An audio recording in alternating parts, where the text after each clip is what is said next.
part of me always wondered if Steven Spielberg and Michael Crichton just walked into some executive's office and told them that they have an idea for a movie, but instead of dinosaurs, now they have tornadoes.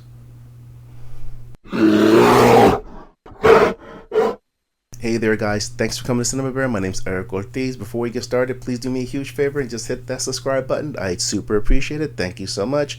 And let's take a look at Twister in honor of the new film, Twisters. And in Twister, we find Helen Hunt and Bill Paxton, who are a married couple, kind of like at the end of a divorce. And this movie pretty much follows them while they're at work as storm chasers. And in terms of story, that's all that you need, because when it comes to narrative, this movie is actually very basic. I wasn't really impressed with the story here. I did like the idea of the tornadoes and the culture of storm chasers.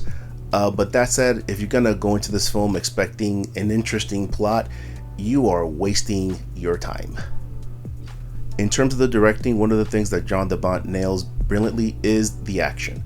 The scale of the storms, the sense of danger, the sense of just like the magnitude of nature is incredible in this film. And the use of CGI, I know it's movies from like, I think 1996, for the most part it holds up. It looks a little bit cartoony here and there.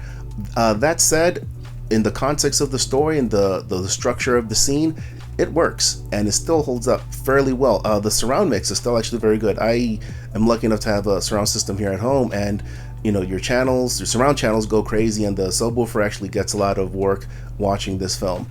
But when it comes to the actual, acting and performances and character interactions, you're better off watching something else.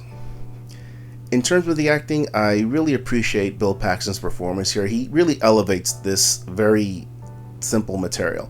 Helen Hunt's actually pretty good. There's a small role by a young Philip Seymour Hoffman here. He's kind of cartoony, and a lot of the characters are very one-dimensional. At least his has a little bit more punch to his character. Cary Elwes plays the villain, and there's something weird about someone that's British trying to do a southern accent. It kind of doesn't work, but Cary Elwes is so charming that you kind of forgive it.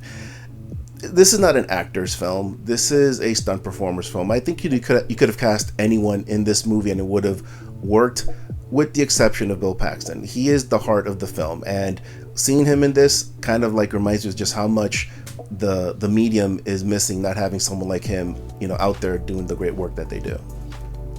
One of the great things this movie does do is that it actually shows how you can use CGI to tell a story. Similar to how the dinosaurs came to life in Jurassic Park, the Twisters come alive here. And, when you take into consideration just honestly how bad the story is and how one-dimensional the characters are and all these negatives the movie actually does have, what the selling point actually sells the film, which is the storms. And they're great. All these sequences, I think there's 4 or 5 of them, really are fantastic filmmaking. So with that all taken into consideration, Twisters isn't incredibly bad. I enjoyed it for those 20 to 30 minutes of action sequence. Everything else, whatever, doesn't really matter. Well, that's my take on Twisters, as honest as I can get. Please come back next time. I really appreciate you guys watching my videos, and thank you very much. Take care. Bye-bye.